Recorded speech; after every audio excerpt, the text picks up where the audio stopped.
Ja'Marr Chase will not step on a field, on the actual field. He's on the sideline doing drills, might I remind you.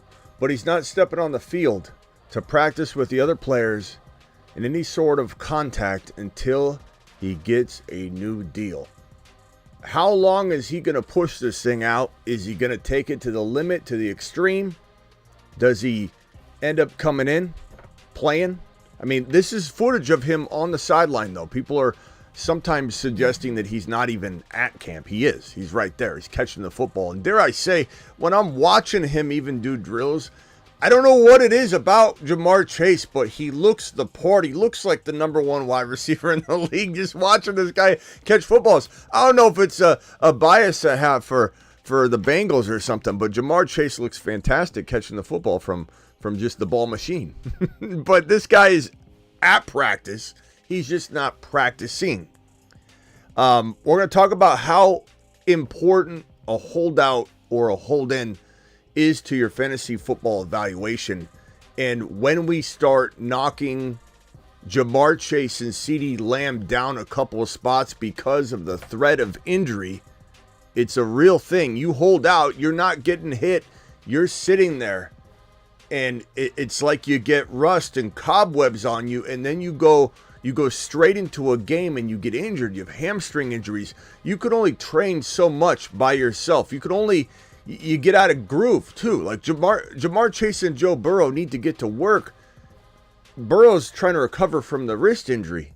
You know, he needs the rapport. He needs everything to be well-oiled and smooth. And I blame the owner. This owner that reminds me a lot of, I don't know, Jerry Jones in a way. These two owners, the Bengals owner, the Cowboys owner, they're like in La La Land. I don't think they know what's going on anymore. I don't think they really understand the stakes and what's going on with their teams, and that the Cowboys and the Bengals are the two teams you need everybody on the field the most, because you aren't going to get things done and knock off better teams and have better seasons and unexpected journeys into a Super Bowl appearance if you aren't firing on all cylinders. And the Bengals are notorious for starting off slow. Joe Burrow and Ja'Marr Chase were awful last year at the beginning of the year.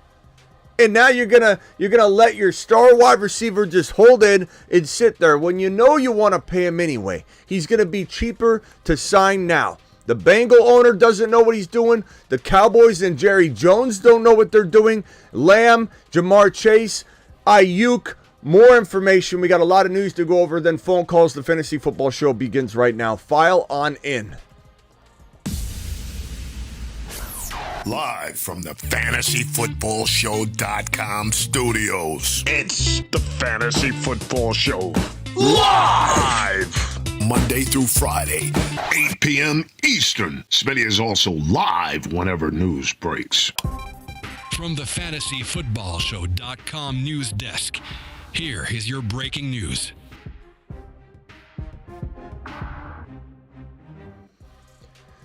So, here we are, and it's really tough to make much of this right now because it's Ja'Marr Chase. It's tough to say, oh yeah, we're gonna knock CeeDee Lamb down a couple knots, but it's not. Alan says Chase is showing up. He's not showing up. I just explained it, Alan.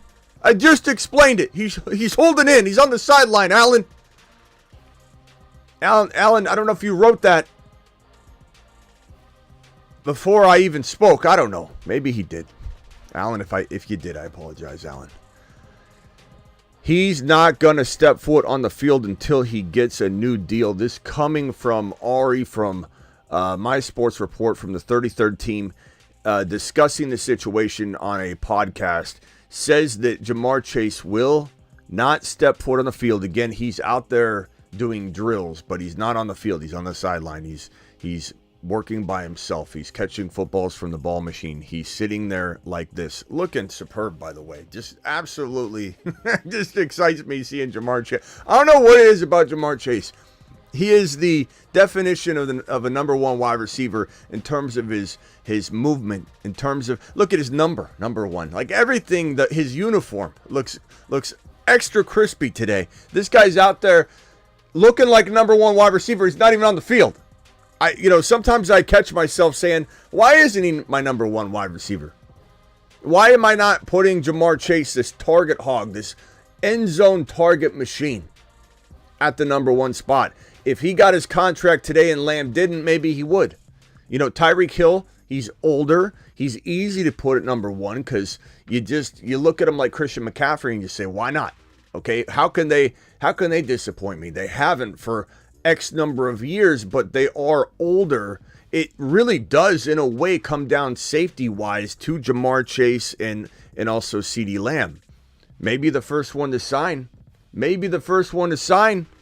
Ends up being our number one overall pick come mid-August. But it's gonna be a wild ride if this guy starts holding out for more than 2, 3, 4 more days.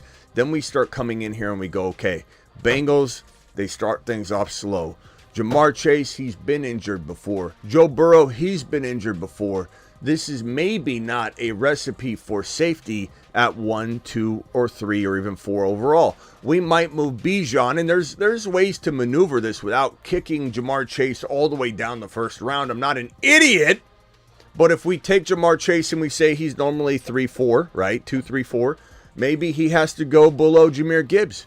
Maybe he has to, Jahmyr Gibbs, Smitty. Oh, I'm a casual Caleb. Jahmyr Gibbs, isn't he a second rounder? No, he's not. Maybe in your world, bro. Jahmyr Gibbs, haven't you seen the data? Haven't you seen the science behind why Jahmyr Gibbs is not just a top 5 overall running back? He's a top 5 overall player.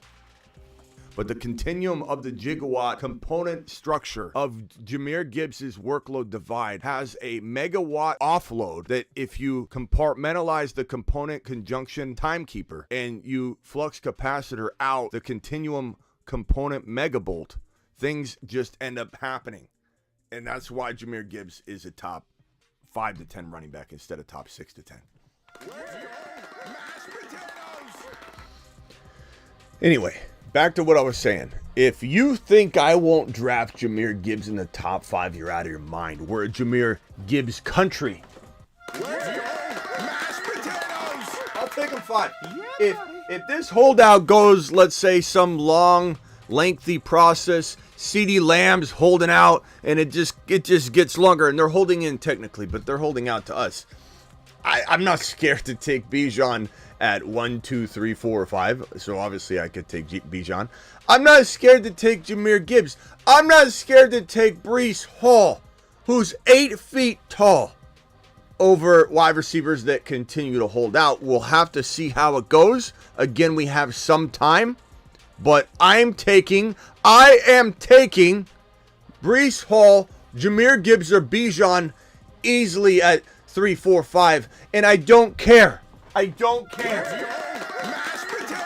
You might care. We don't care. We told you. Let him cook. We told you. You know what else we told you? Keon Coleman's going to the moon. Can I have a show of hands of who here is living in Keon Coleman's world? Can I have a show of hands of all the Keon Coleman believers? I'm about to show you the new Keon Coleman drop. That's right. I spend 2.5 hours of my day today cooking up a nonsense video, creating music. Miss Smitty's like, what in the hell is this guy doing for a living? I don't even know. I don't think Miss Smitty's ever watched an actual show. I don't think she's watched more than 1 minute straight of my show, ever. It doesn't bother me because she's not into football at all. She plays fantasy football, but she doesn't like watch it at all. She does it for the work league. But she doesn't really know what I do. She understands that it does well. She understands there's a lot of people watching. We're growing. We're doing good.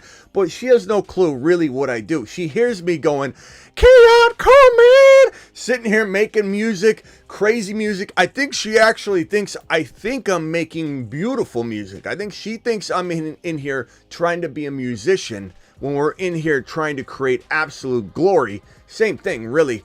And I'm in here 2.5, maybe 3 hours today, making this little marvel right here. I present to you the Keon Coleman video. live. Do it live.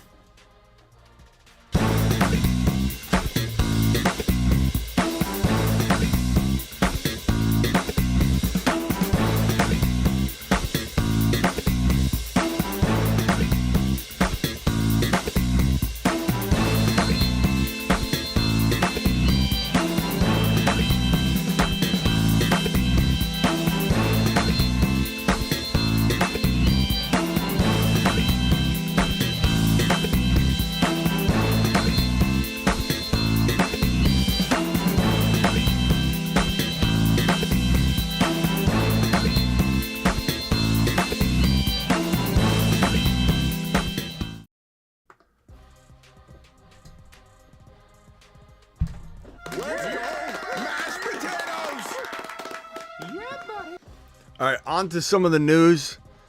Next $20 holler, I drop it immediately just in case anybody wants to see a replay of that magnificent masterpiece. You know, some of my best work. I tell Miss Smitty, I did some of my best work today. She's like, "Oh my God, what'd you do? Build a new studio? Did you cure a disease? Did you build a new chair that nobody's ever invented before?" I'm like, "No, I made a Keon Coleman Mars goes to Saturn drop, Miss Smitty, and we're doing it live. We're saving lives in here. I truly believe this show has saved at least one life. So we are saving lives here, okay? We keep things going. Jamar Chase doing drills but not practicing, and he will remain in holdout fashion until further notice. This man, DK Metcalf, is absolutely looking like a straight up monster in a new Ryan Grubb Seattle Seahawks system that carries over from Washington, where Penix Jr.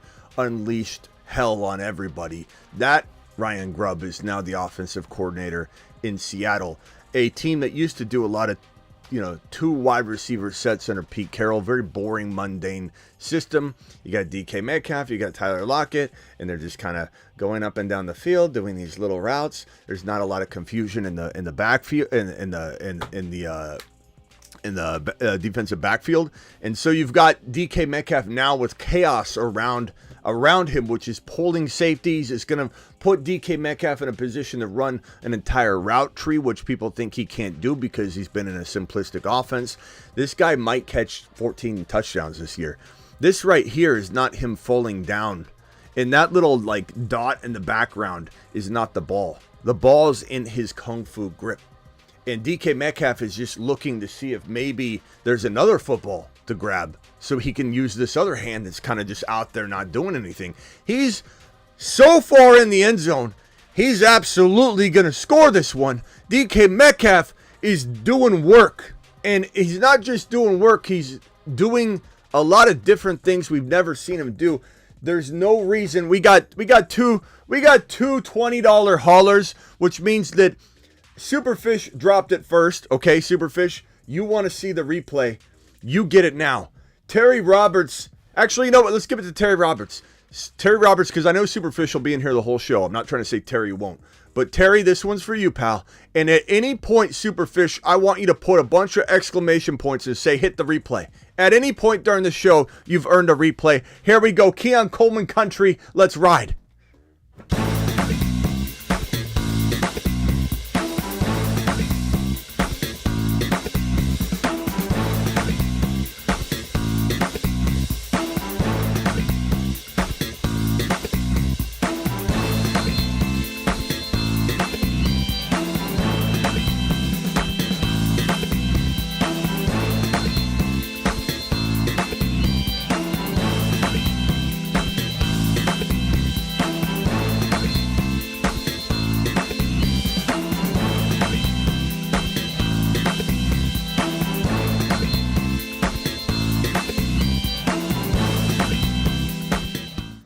So Superfish has a free replay at any point when you want to pull that card out. DK Metcalf, let me just put this stat line out there. Ryan Grubb system, 3 wide receiver sets, probably about 80% of the time versus the reverse, which was like 20 or 30% the Seahawks team would run with 3 wide receivers, which is why we haven't seen JSN much, right?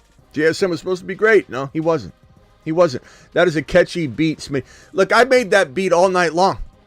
Or all day long. I'm sorry. Well, 3 hours. 2.5 to 3 hours. I was in here just smashing away. And Miss Smith, like I said, Miss Smitty's like, what in the hell is this guy doing? And she thinks I'm in here really just like, you know, with the headphones on, like, you know, I'm not saying this isn't great music. Like you said, it's a catchy beat. But like Miss Smitty thinks that I'm doing it different. She doesn't, poor thing. She really doesn't know what we're doing here. Mars man, Moon man, hey, I made a new Saturn man. Get that meatloaf ready. She has no clue what's going on in here, but that's okay. That's why we love her. DK Metcalf is looking like a beast. Let me throw this projection out there. DK Metcalf going to drop, let's call it something along the lines of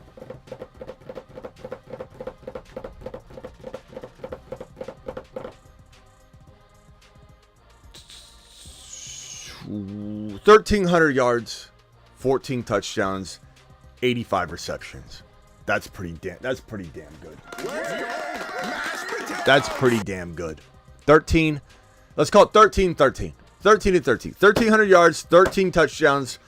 I would say 1,300 receptions, but it just doesn't have the same ring to it. We'll go 85. 85 receptions, DK Metcalf. Maybe one of the most underrated wide receiver ones that you can get as a easily get in the 3rd, 4th round when you're watching all of these wide receivers get ripped off the board in panic mode. Let me hit these $20 haulers real quick. Superfish says, drop it live, Smitty. Again, you got a freebie to replay that. Terry Roberts, thank you, pal, for dropping your $20 wad. Appreciate you both. And then Ray G coming in and says, wouldn't it be a blast if MHJ, Puka, Dell, Worthy, and Coleman all finish in the top 10 for wide receivers this year? Ray, this is kind of what I've been preaching. And by the way, $20 hauler for all of you. You guys are all magnificent monsters, and I appreciate you. This one's for every one of you. I'm going to do, okay, the money in the middle is for Ray G. The money on the right is for Terry. The money on the left is for Superfish, just so you know. Alert. Super chat alert.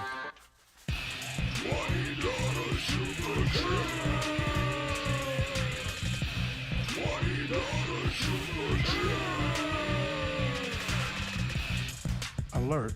Super chat alert. So I appreciate you guys all dropping your super chats, your $20 haulers. Ray G, you get a free Keon Coleman replay whenever you want it. Just say Keon Coleman, put a bunch of exclamation points so I can see it, and then we'll play it at any time. This is what I've been saying, though. This rookie wide receiver class is going to make, I think, some of the people that say that we're morons for going running back, and best ball, for going running back, quarterback, and best ball. What's the running back, quarterback called? The tripod, likened to pyramids in ancient Egypt, consists of drafting one of Allen, Mahomes, or Hurts to go with one of these round 1 running backs and one of these running backs in round 2. The tripod. You draft the tripod in best ball, you get laughed at like you're some newbie. Like you're some, I don't know, like you caught the Ritter, you know, like the Cardinals did. I don't know why the Cardinals traded for Ritter. Please don't let him ever play. People look at you like you don't know what you're doing. But, you know, I don't really care. I never have cared. And people come in here all the time and say, this guy doesn't listen to, I do what I do.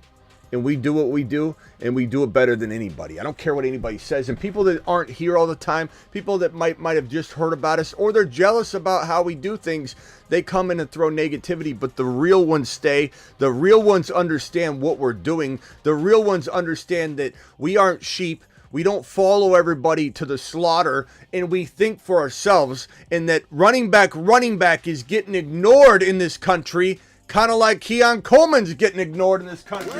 We will go RB, and we will win championships because of it. You can either come along for the ride, you can make fun of us all we want. We don't care. We don't care. You're nothing to us. Get us a coffee. Nothing. It doesn't bother us. We move around you. We move around you as we go RB quarterback. Not because we draft that every time. Not because I tell you to draft a position. I am the king of telling you to go best player available. Nobody talks best player available more than I do. And The thing about running back is that 80-90% of the time in rounds 1 and 2 back to back, running back is going to be the best player available. It's a predictive measure at this point. It's watching, rinsing, and repeating of drafting WR because you're being told to. People are being brainwashed to do it, and then the panic sets in and the hysteria. Just like when someone throws up on a plane and someone goes, "Oh my God, do they have a plague?" And the next person throws up. And then that person feels sick. And then they start breaking out in hives. And nobody has anything. It's hysteria. It's called hysteria. And you can get a sore throat if you think you got some sort of cold or something from somebody. You play games with your own brain. You can actually break out in hives and be sweating and break out hives thinking you caught something. And then when somebody does a test and it's negative and they find out that no one had anything on the plane, it was just some kind of practical joke. The people that have hives the hives will go away. Hysteria is crazy on the mind. Your boy's got a psych degree. We dabble here on the show when it comes to psychology and fantasy football. We will dabble, we will. And I'm telling you, the hysteria of wide receiver panic. Oh my God, you can't win. Oh, have you heard about this? You win. If you have wide receivers, you win. If you don't have wide receivers, you lose. Haven't you heard about it? And running backs getting ignored. Just like when Bob's going to work and he's in bumper to bumper traffic and he looks over and sees the other side of the freeway just zooming by. That's you. That's me. We drive against traffic. And here's the point, because Ray G put this up, and good Lord, did I go down a sidetrack. The rookie wide receivers are going to be a key component to making people that think running back is a disaster. People that think Mickey Mouse, running back drafting. Oh, it's for amateurs. You clearly don't know best ball. You know how many people DM me daily and say, a lot of it's out of jealousy or whatever, because they wish they were doing a best, they wish they could do whatever, and they get into the DMs or they email or whatever, and they go, you can't believe you have a channel. You can't believe you're telling people to go running back. Haven't you heard? Last year's data said you couldn't win if you went running back. Even though the winner of Best Ball Mania 2022 went running back. You don't know what you're talking about. Running your mouth, Roger. You don't know. Wide receivers, we dominate the sleepers. We dominate the sleeper running backs. We dominate the sleeper quarterbacks. Who found Jalen Hurts in the 6th, 7th round? The Fantasy Football Show member, that's who. Who knew JD5 was coming before any of these Mickey Mouse channels or anybody knew it? The Fantasy Football Show and the Fantasy Football Show members. Who understands that Michael Penix Jr. is actually in a glorious position? And we wanted him to go to the Falcons. And all the people yapping about how dumb it was, we're saying, well, you can complain about that. I'm going to put my hands behind my back. I'm just going to sit back and bask in the sun and await my Michael Penix Jr. explosion is what we're doing. Who in here heard how dumb it was to draft Jahmyr Gibbs? Who in here was told Breece Hall, his ACL won't be fully recovered until 2025? I'll pass in 2024 because of what Barkley did. Who in here drafted Hall? What I'm trying to say, we missed two. I'm not trying to pat myself on the back and say we smash everything. Look, misses happen. But what we do have are a particular set of skills that make us a nightmare for our opponents, skills we've acquired over a long career, and those skills have to do with smashing sleepers and breakouts. And when you can do that, when you can go get Keon Coleman, when you can get Xavier Legette, when you can get these rookies in a rookie world where rookies are dominating, rookies this year are going to help people win championships. Guess what? It's time to go running back shopping when best player available allows it, and best player available allows it about 80% of the time inside round 1 and inside round 2. Smitty approved. You've just been Smitty approved. Thank you, Ray G. Appreciate you for that amazing $20 super chat. And let me just make sure Superfish hasn't requested the replay of this yet. Let me just see, best. Okay, I haven't seen it yet. Just want to make sure. Ray G, you also have the ability to request the Keon Coleman. Any $20 hauler has the ability to request the Keon Coleman drop at any moment during the show today. As for Ray G's comment, though, even though I've addressed it, Worthy did get rocked today and knocked down and knocked all over the place, which is the one concern. His weight, can he, handle himself at the NFL level? But Tank Dell does. I think he's just got to put himself in better positions than he did today. Today he got pushed around, knocked all over the place. It was like, welcome rookie. Holy crap. He got absolutely rocked. But he looks fantastic. He looks fantastic. Okay? Ray G, appreciate you dropping that. And yes, all three wide receivers, I don't think they'll be top 10, but I think we're going to have Coleman flirting with the top 10 to 15 wide receiver numbers. I really think we're going to. And this is going to be a celebratory, end of the season Keon Coleman, community, because we're going to relish in all that we predicted with him, just like we are with JD5. People are coming around on JD5, and it's a little bit frustrating because they act like they've been on this train the whole time. And, it is what it is, but Keon Coleman is the same way. We're going to have people saying, yeah, I knew he was going to be good. The situation was good. No, you didn't, bro. You just get where. Get his coffees is what we're going to tell you. Shakir has been the most, on the Buffalo Bills in the front. Shakir has been one of the most. I think Keon Coleman's been the most. Consistent, dependable players in Bills training camp out of all players. He's just been consistent.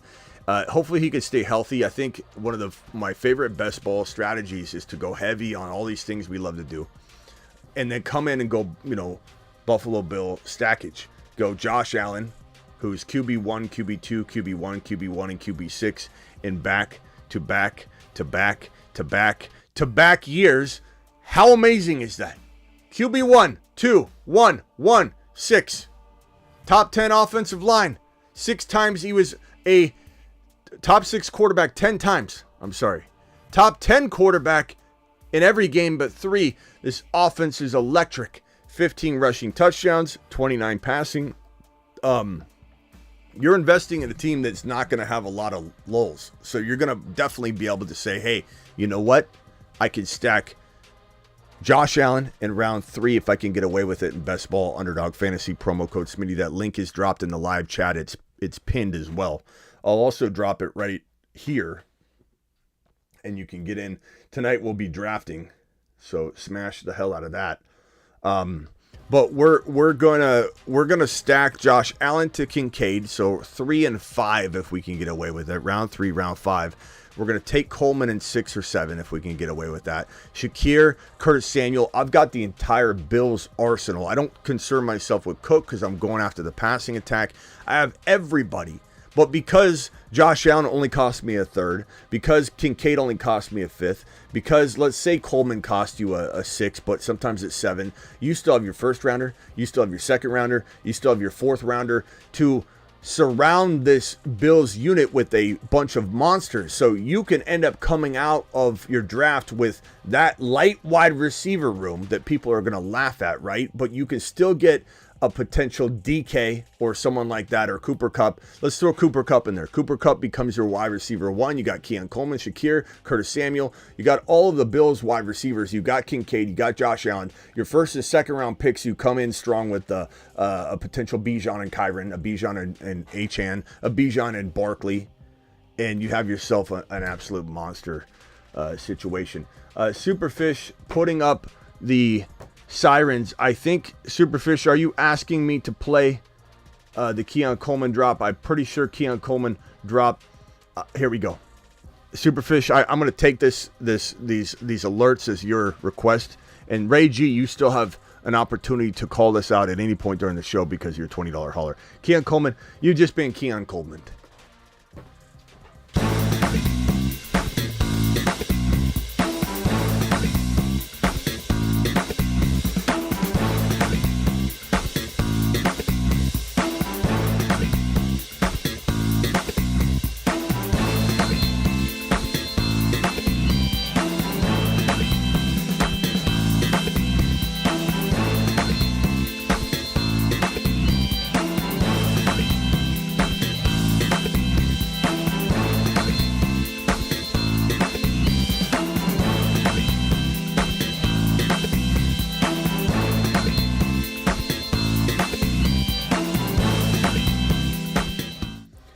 Yeah, buddies. Yeah, buddies. We got one more play in the queue for Ray G whenever he says pull the trigger. But Shakir is a great grab. That strategy, and best ball is a great strategy. And I don't hate stacking the Bills team at all in non-best ball, even though non-best ball does not require stacking whatsoever. And sometimes it can be a hindrance. That offense, as I showed you with Josh Allen, is a beautiful thing that produces tons of fantasy points. This right here, Gus Bus, splitting the first team reps with J.K. Dobbins. They're already in a committee. This is not a good situation. Gus Bus reportedly did or didn't have offseason surgery. There's all kinds of Harbaugh talk right now. The rah. Don't know what in the hell he's saying half the time. And I'm the only one that questions the man. He's a saint to everybody. Oh, Harbaugh, he gets a pass on everything he does. I'm questioning everything he says. It's a bunch of gibberish half the time. And you bring in the worst running back stable in the entire league. The all ACL and Achilles injury team. Gus Edwards, J.K. Dobbins splitting the backfield. This is a Vidal only situation for me. I'm drafting Vidal and I'm sitting pretty and waiting. And even then, I don't know for sure if I'm going to get screwed by Harbaugh saying, you know what? We're putting Herbert back there. Herbert, you seen Herbert? He could play linebacker. He can play edge rusher. He could be a squirrel if he wanted to. Have I ever told you about the story about the squirrel? This guy, I don't know what he's thinking half of the time. But Gus Edwards is not somebody on my radar. He's already splitting first team reps. We don't know. They're going to run 3 running backs. Does anybody understand this is not a 1 running back system? It's going to be a committee the entire way until Gus Bus and JK can't do it all anymore. Then it's going to be Vidal season. We got super chats here that I got to get through. James Smith with a super. How should I target the number 4 pick in a 10-man league? Standard lineup and a few options would be helpful. In a 10-man league, I'm taking Bijan, Hall, or Gibbs should they fall. Okay? I can't imagine myself passing on Jamar Chase or Lamb or Hill, obviously. JJ, it becomes a tough call for me. I really do contemplate taking Gibbs over JJ. I certainly take, I believe, Hall and Bijan over JJ. Okay, I just am. That Minnesota Vikings situation is a disaster, in my opinion. So give me the Hall, Gibbs, guys, those guys right there. And then I definitely take Bijan, obviously, of all 2 of those running backs. But I'm very much in a 10-man because the wide receivers are not going to get scooped up like they are in best ball, James. And you're only got 10 picks in each round, so they're going to last longer, too. You're getting a DK and Tank Dell, or maybe a Cooper Kupp and a Tank Dell in your worst-case scenario. If you go RB, you're getting 2 of those wide receiver-type players, and you're still going to get a Hurts, potentially, or a AR5. You're still going to maybe get a Kincaid. Bro, I'm taking running back. Not because I ever take a position over a player, but because I can almost guarantee you that the running back value is going to be too rich to pass up at the 10-11 turn, given the plethora of wide receivers that will be available to you. James, if you have follow-ups, the phone lines will be open, and of course, super chats will get you right in, and I'll answer your question. Thank you for your super chat. Calvin, hey Smitty, pick 67 in the best ball. Keon Coleman is there. His ADP is 77, but doubtful he'll be there the next round. I don't mind if you do this on occasion, Calvin. I just don't want to start seeing you guys take him in the 40s or 50s, or I'm going to lose my mind. I think nothing higher than round 6. Nothing higher than round 6. So where's 67 in a draft? 67 is right at where is that? That's pick number. That's round 6, right? Yeah, that's near the tail end. That's the middle of round 6. Yeah, I'm okay with that. You got to reach a little bit. That's fine. Do not take him in 5. That's going to be where I draw my line. Not because he can't earn it, but because you got to play the numbers game in fantasy football. You got to play the advantage. You got to use the ADP. You got to draft around the ADP. But yes, I'm okay with that. But just try not to make it a habit of taking this guy ahead of his ADP every single damn time. If somebody let me know if Ray G ever requests that Keon Coleman play. Goat Smitty, Coleman is ranked 140 on Yahoo. 140 on Yahoo. What?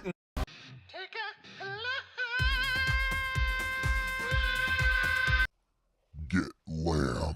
You raise me up so I can You want me to tell you how to win a league? Go play on Yahoo. Go move your leagues over to Yahoo ASAP, because according to Chubbs, we got 140 ADP for Keon Coleman. You know, it makes it so hard to create content when you got Yahoo kicking around a 140 ADP for Coleman. You got Underdog, got him in the 60s. You got regular non-best ball in the 80s, 90s, 100s. You don't even really know. It's wild.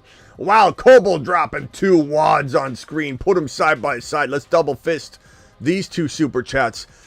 Cheers to the real champ. Appreciate you, bro. Coble also says, won leagues last year with running backs and tight ends. Attaboy. Coble to the mother freaking moon. Thank you for the double fist, pal. Appreciate you.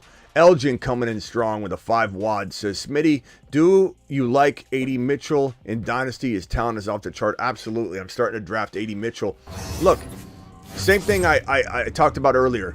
We're winning leagues with the rookie wide receivers. I'm not saying we don't want other supporting cast members, but if we're consuming Coleman, Adonai Mitchell, Leggett, and we're grabbing a hold of the grouping of these guys at the tail end of our bench, and we still have a Cooper Kupp, we still got maybe a Tank Dell, we're trying our best to have players ahead of them, right? When Coleman should be your wide receiver 3, then we're smashing the hell out of our leagues, bro. And Adonai Mitchell is 100% potentially headed for the Moon Man list. I'll just tell you that right now. You're in here right now, you get a special little lead on that. Maybe a Moon Man by the end of the week. I don't know if we'll have time. Bed Bath & Beyond, Home Depot. I'm not sure if we'll have time, but if we do, Adonai Mitchell's going to the Moon Man list. Mashed potatoes. One big reason why. Whoa. We got a foul on the play. A foul on the field. Here we go. I got to put this back.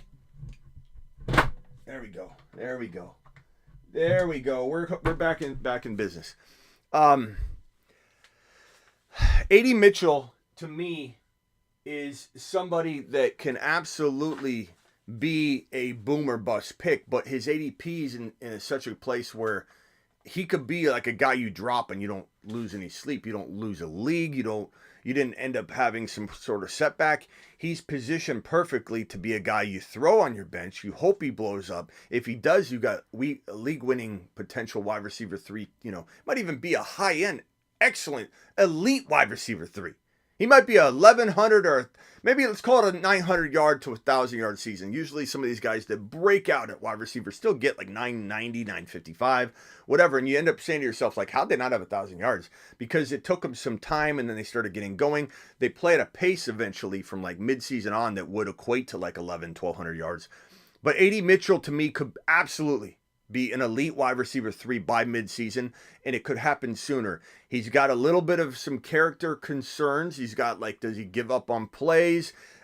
He's had trouble managing his diabetes, which is not, it's got to be a tough thing, but the fact that he's not really good with managing it could lead to some problems.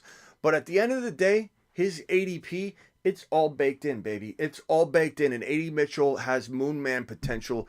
Don't you think for a second we're not maybe rolling with a little Adonai Mitchell magic in the Moon Man territory soon. Love, show some love, wipe your feet at the door. Thank you, Falcon, for dropping a super chat just to tell people to hit that thumb up button. And the final super chat for now, until you file them in, and I'll sort them in order in which they're received. Would you trade Brooks for Coleman in Dynasty? I absolutely would. I'm taking Keon Coleman over Brooks every time right now. I like Brooks, but Brooks is not in a great situation. It could become good. It's not great. It could become good. It's not good now. It could be. Coleman's not in a good situation. He's not in a great situation. Coleman's in an elite situation. An elite situation. Absolutely elite situation. All right. This guy right here, there's 2 reports here. I want to put them both up at the same time because they kind of, I don't know how I feel about what's being said, even though this is very much it makes Smitty smile thing. Not because I don't like Drake May at all, but I love Joe Milton. I do. I really wish the Raiders would have drafted him. I sat here on draft day and I said, how did the Raiders screw this up? Raiders missed on Penix. They missed on getting Bo Nix, and they don't take a shot at this kid. They don't take a shot at Joe Milton. Could he be a party trick? And nothing but, look at this. He does a flip every day in practice. He's 250 pounds, 6'4", and he does this flip every day at practice. He's an absolute just marvel when it comes to athleticism. But I can't believe that a team like the Raiders, a team like the Giants, didn't take a gamble on this kid when everybody flew off the board. I can't believe it. And these reports I don't think are necessarily true. I want to make sure you guys understand that. Or I think I got just the one report here. But this right here says, and yes, I'll say it, according to Ben. This guy, everyone, for some reason, has a lot of bad things to say. He's from the Boston Globe, I believe. But people get really mad at his reports. They're like, if Ben said it in the comments, it should be illegal to ever cite Ben Volin. But anyway, I don't know who he is. He could be a great guy. And yes, I'll say it. Joe Milton has outplayed Drake May through 6 practices. Now, Drake May's looked pretty good. I've liked what Drake May's been doing, and I've seen a lot of Drake May's throws, and he does look very, very on the money. He's got obviously a whole lot to go, but I like what Drake May's doing. So for him to say this is a little wild, but I've said this before, like in a laughing, kind of joking, but like I'm not kind of joking way. I would love to see them just start Drake May instead of go, Brisket. And then if it works out, it works out. And if not, then Joe Milton. Start Joe Milton. Did I say Drake May? Start Joe Milton in week 1. If it works out, it works out. If it doesn't, then you've got nobody behind May to make him nervous or anything because he's looking so good. Everyone's talking him up. They love him, If Drake May struggled for like 4 straight games, you'd have a wild little fan club that would be like, put in Milton, put it. So you shove Milton out there. You see if he becomes some superstar or not. And if he doesn't, then, you at least know. But I don't know what's going to happen if May struggles at all. And this kid's just sitting there because everybody loves him. He's so fun to watch. He's so fun to watch in practice. Look at him. He's upside down. He's upside down. I know a lot of people are going to be like, pump the brakes. He's a party trick. I get that. I don't know why the Raiders didn't take him. Why didn't the Raiders take him? I don't understand. But I have seen a lot of good on Drake May, by the way, just so you know. So that says a lot about Joe Milton, because if he's outplayed Drake May to anyone's measurement, it's wild because Drake May's been pretty good. This is interesting. Okay, so let me show you this. This is not a video clip, but I'll explain the video clip. Essentially, Brandon Aiyuk, this is a screenshot, walked out, and John Lynch is in to the left in the white sweatshirt with the black shorts, and he's leaning like a little bit. That's John Lynch. And so Aiyuk walks out and daps him up, and then he walks over to, well, he actually shook his hand. Then he proceeds from Lynch over to Kyle Shanahan, and then daps him up, and then they hug. But the smile on Shanahan's face when he saw him, it wasn't like, hey, what's going on? Like, yeah, hey, you've been frustrating me. Or even just like, you're not frustrating me, but hey, and just kind of, does it. He looked like he hadn't seen him for years. He looked like Aiyuk had been on a desert island from the movie Castaway with Wilson. And he showed up for the first time to eat the lobster and, at the table, and he's the first meal, and everybody comes to say hi and where you been. It looked like Shanahan hadn't seen him since he got lost at sea. It was wild. So it makes me think something might be cooking, because why would Shanahan be this excited? He saw him the day before. Like, I don't know. When you see somebody like, hey, what's going on? You're like, I just saw you, bro. Or someone DMs you, hey, how's it been? How you been doing? You're like, bro, you just texted me yesterday. How am I doing? I told you. This is like he hadn't seen him for weeks. So I don't know what's going on, but we'll have to play it by ear. There could be something brewing.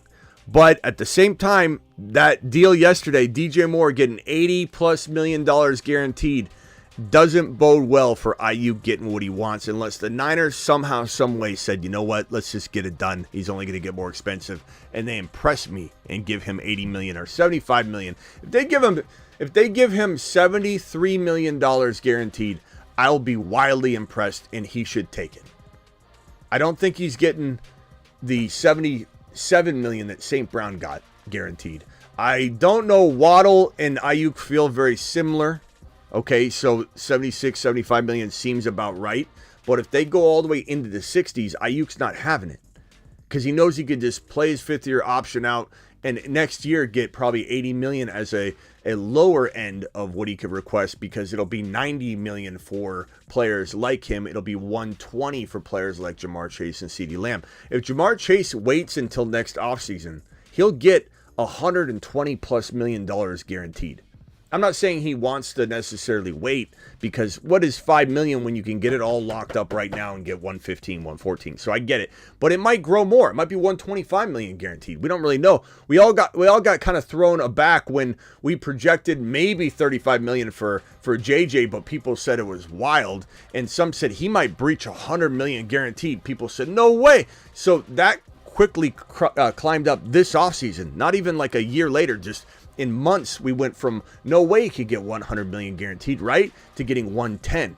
So could the 110 million go to 125 in an offseason? Maybe.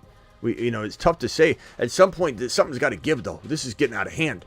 This is out. How did the NFL doesn't go through a recession? Like, things don't go down. They just only go up. It's wild. It's the only business in the world where there's no recession. There's no, this might go down next year. Everybody knows it's going up. It's wild. It's absolutely wild. But this right here makes me think something could be brewing.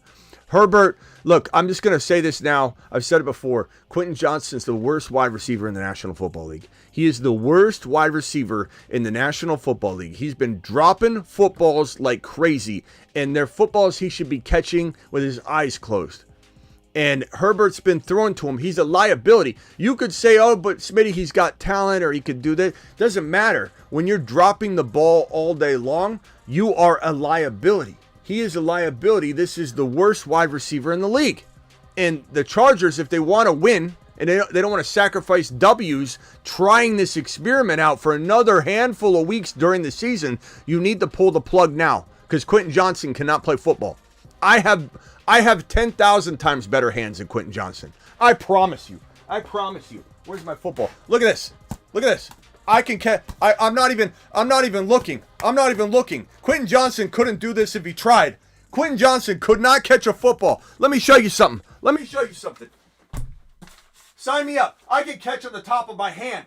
I can throw a ball up and catch on the top of my hand. Quentin Johnston can't catch with two hands. Look at me, Ma. I can catch on the top of my hand. The football can get caught on the top of my hand. Quentin Johnston can't catch shit. He's the worst wide receiver in the league. Pull him. Get him off my screen.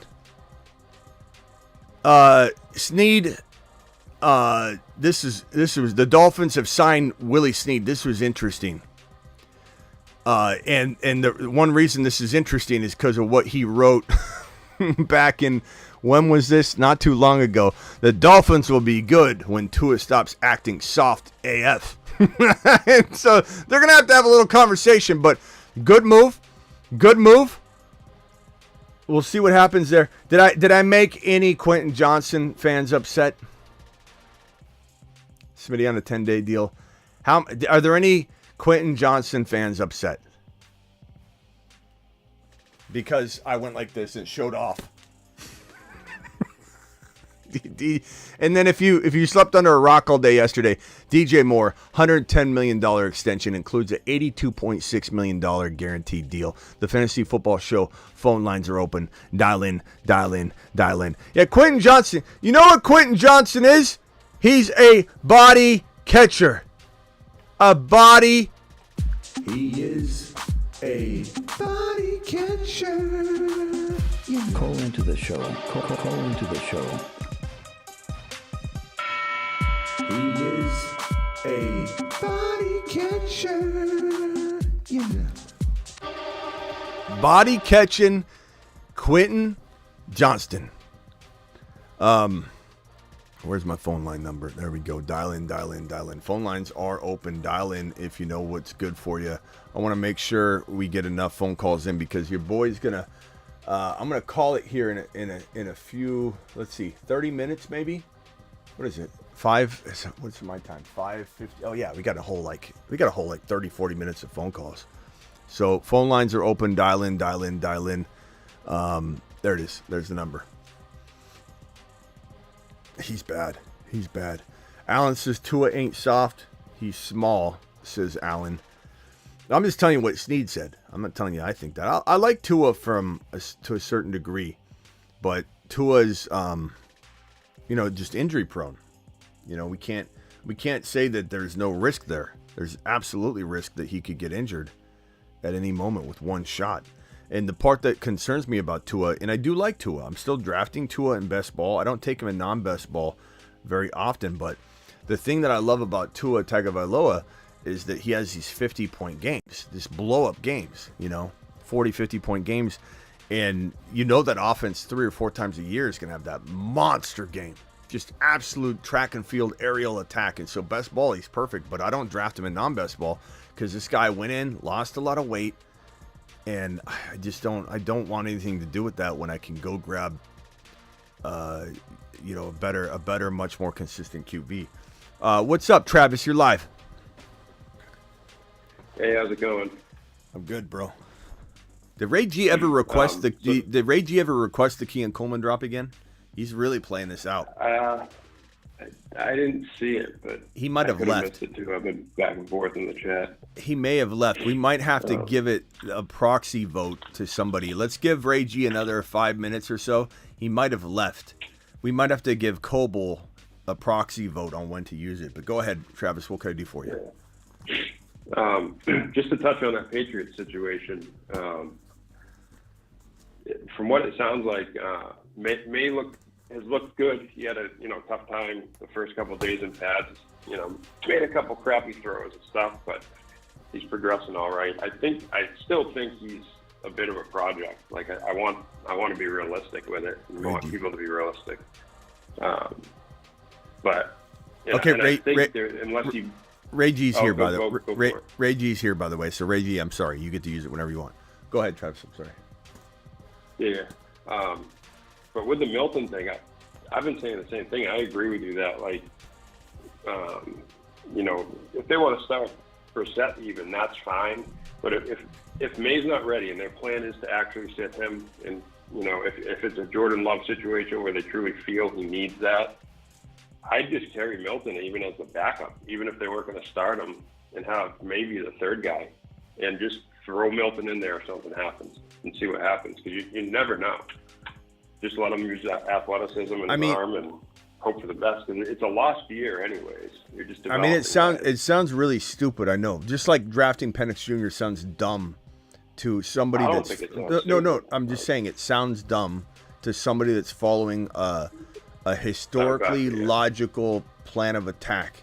But if you're outside the box thinker, like Zach Robinson and Raheem Morris and the boys over in Atlanta, and you're a preemptive person, and you're attacking problems, you're not sitting there going, what is copycat? Let's just copycat everybody.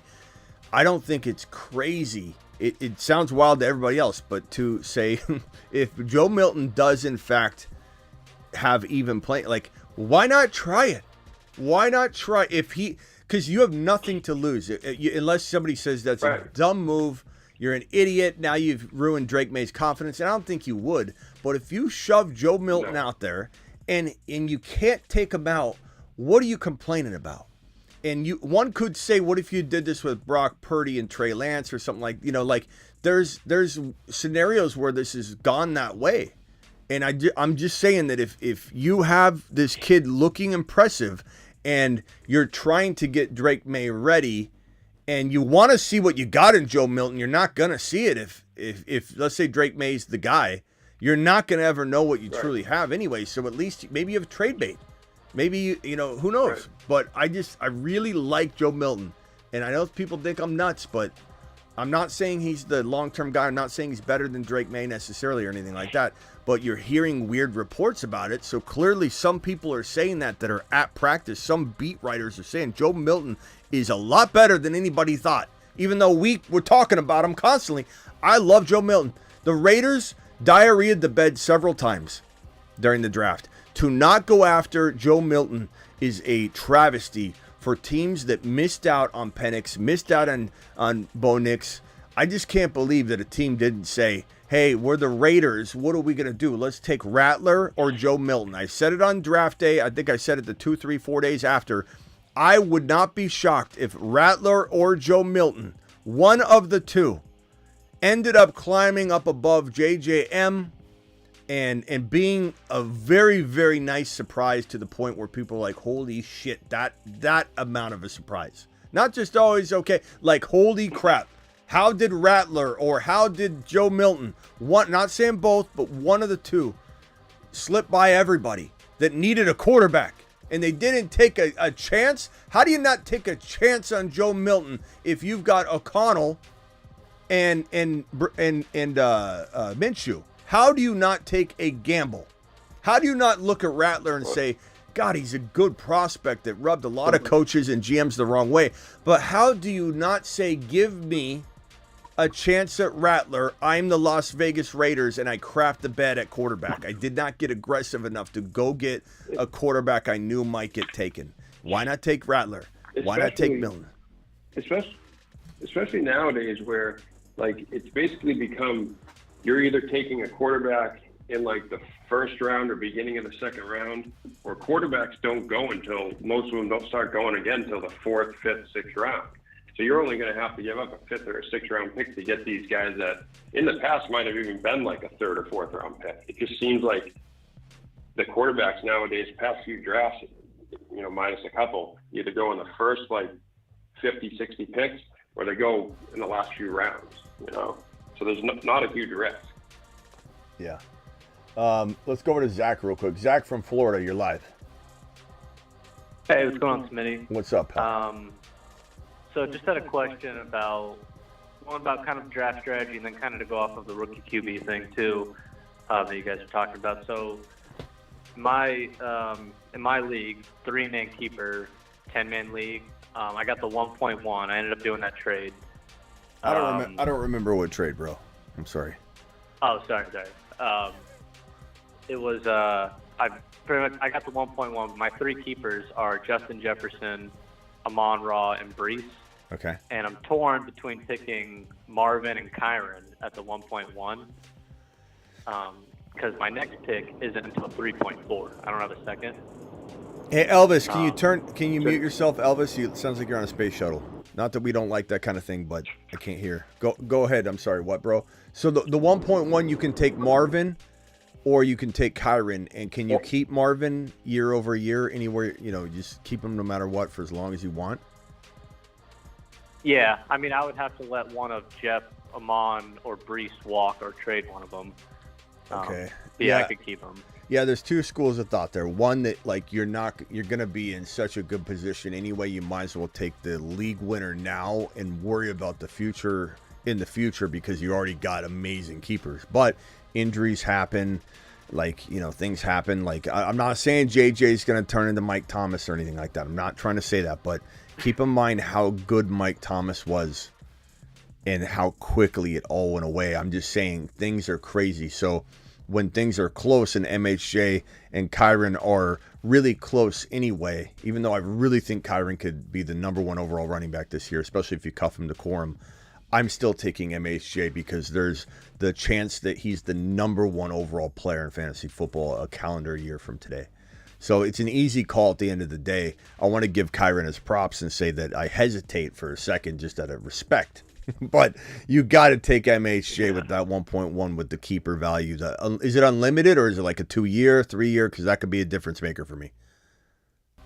No, it's unlimited. Unlimited. So MHJ. There's no question about it, bro. I'm taking MHJ in the top 7, 5 in a Dynasty startup. I'm not taking Kyron that high, even though I love him. His value's low. You might find yourself in a position later on to trade up and get Kyron after you've already drafted MHJ. So consider that. Try and figure out a way to get into that. But you got to take MHJ, bro. Yeah, that's true. And I mean, definitely don't want to like overthink it with Jeff. But I mean, not, you know, him having a very certain QB situation is definitely like, scary. I got an idea. So, I got thought of an idea. him- I got an idea. Can you trade JJ for the 1.2? I could do that because that guy's keepers are Cup, CMC, and Pittman. So I feel like he would definitely be open. Because you're essentially trading JJ for Kai. The thing is though, JJ. I know everybody wants to say, "Oh my God, JJ, he's JJ," but he's married to this situation for a minimum of 2 years. Like teams have moved on from quarterbacks before very quickly, but it's almost always at least 2 full years. And maybe JJ's an 1,800-yard, 10-touchdown receiver this year. It certainly could happen. I just think that he hasn't been a big touchdown hog in the past. What makes us think with a much more dumbed-down offense, with a rotation of quarterbacks, and an unproven Sam Darnold and J.J. McCarthy, how is he going to get double-digit touchdowns in any of the next 2 years? Also, you're going to have your 3 keepers, right? You're going to have, who are your keepers again? You're going to have MHJ, Amon-Ra, Brees. and Amon-Ra Brees. And if you assume you're keeping those guys, then you can afford to look at this from a redraft lens in a way and say, give me Kyren and grab Corum and have that cuffed up for a while. And keep in mind, Kyren is literally like 3 months older than Corum. So that is a young running back stable to cuff up. But that's me. A lot of people won't do that. They're going to assume JJ is going to be amazing. And I like JJ. I'm taking him in the first round at cost of entry. But since the cost of entry is very different, I would say you could get a lot more than the 1.2, bro. I think you could probably get like the 1.2 and move your third rounder into the second round, trade JJ for Kyren, and smash the hell out of everybody, bro. You'd have Brees Hall and Kyren. You'd have 2 top 5 running backs. You'd have MHJ and St. Brown. You'd have 2 long-term top 5 wide receivers, and maybe MHJ plays as good as St. Brown this year anyway. I really think he could. He's going to be having a phenomenal year. But that's what I would look at. Not everybody's cup of tea, bro. I know that people are not going to like that, especially in a replay. I think people are in the comments going to be like, did he just say to trade JJ in a keeper league? I'm not saying I don't love him. I'm not saying I don't love him. I just don't know what he's going to do for the next 2 years.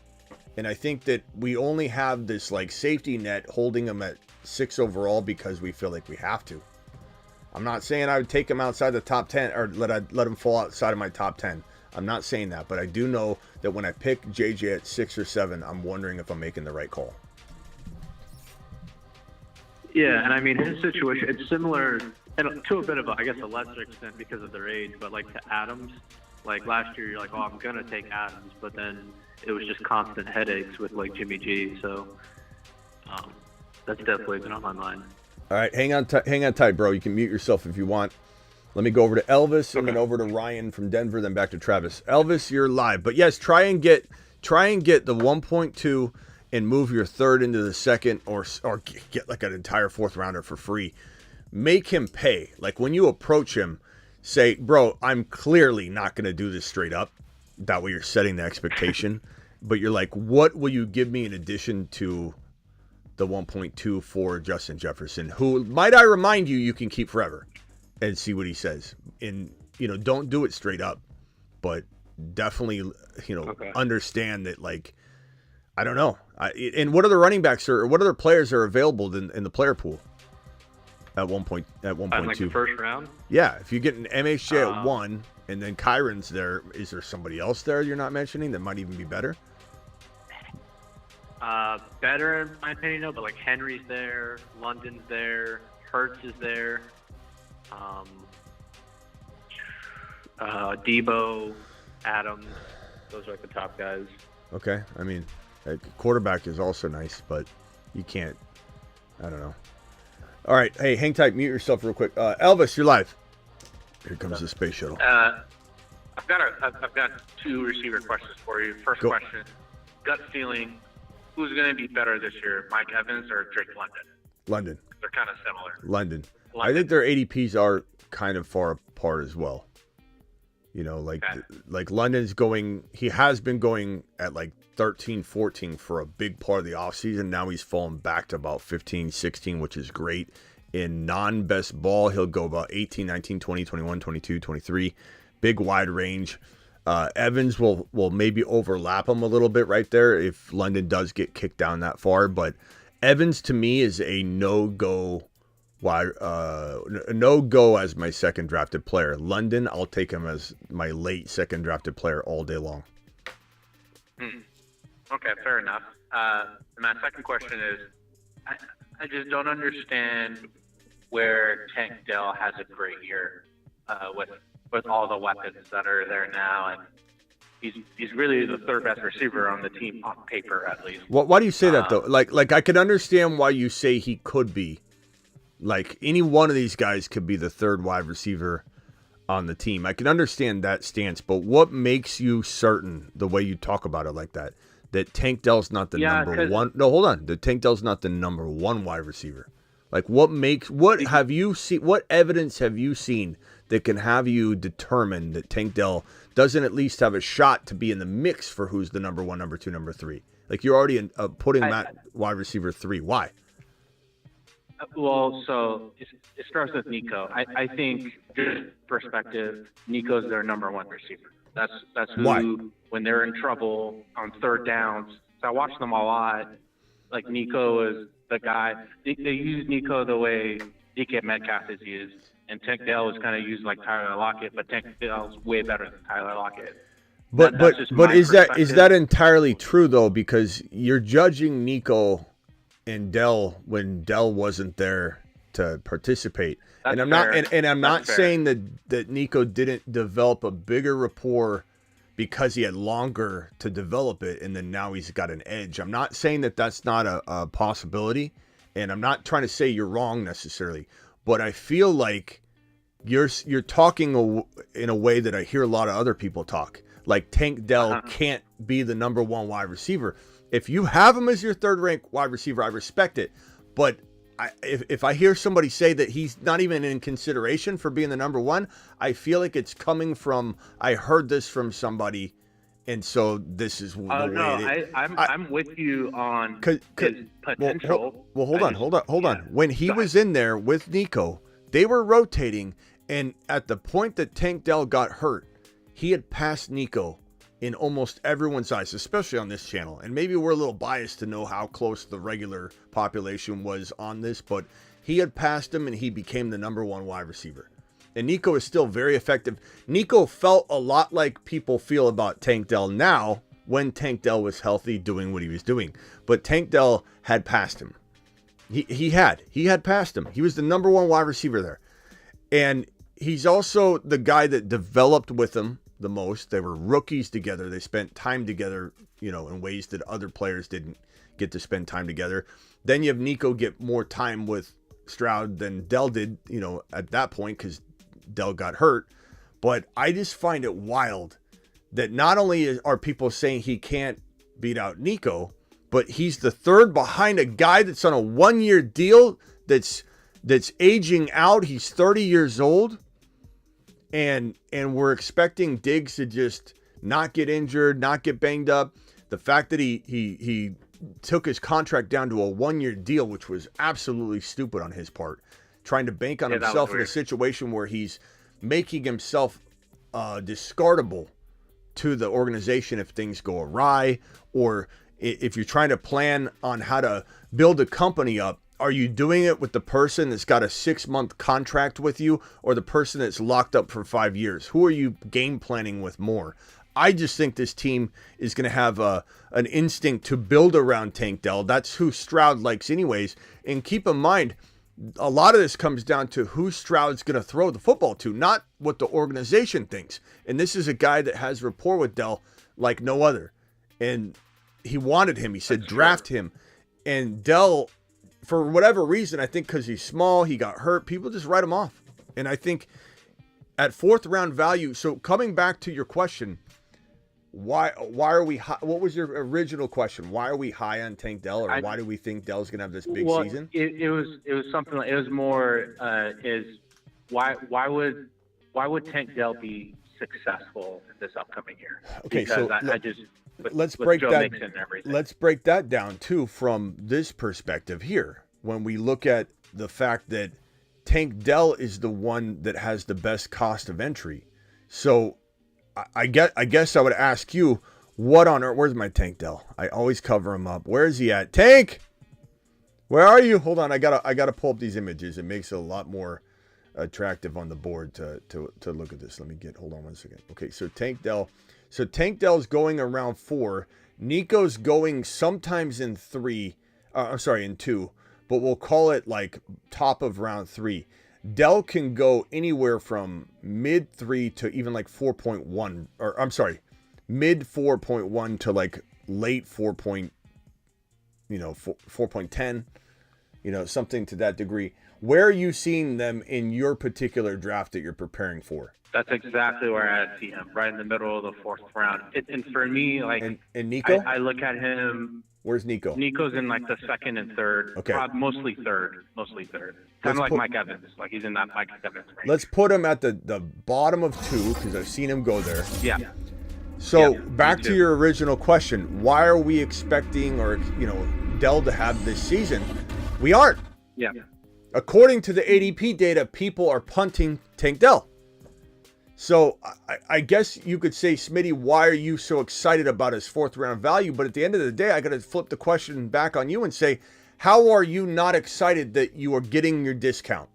You're getting the discount that you need in order to feel comfortable taking Tank Dell. These guys aren't sitting together in the middle of round 3 and you coming to me and saying, Smitty, how are we excited about taking Tank Dell over Nico? You're taking Tank Dell as your 4th drafted player. You're taking Nico at the 2-3 turn. The difference is big. It's huge. It's almost like a fourth the value difference because we're talking about 4 rounds have gone by at this point. A whole round is 1/4 of that player's entire value. That is a huge drop.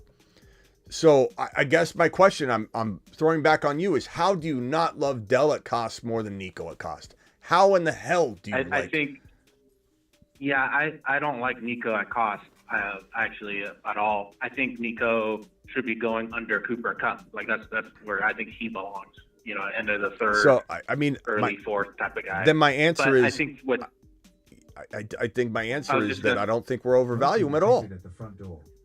Well, but this is where I'm coming from, is that at that 4th round value, because Diggs is usually gone by then as well.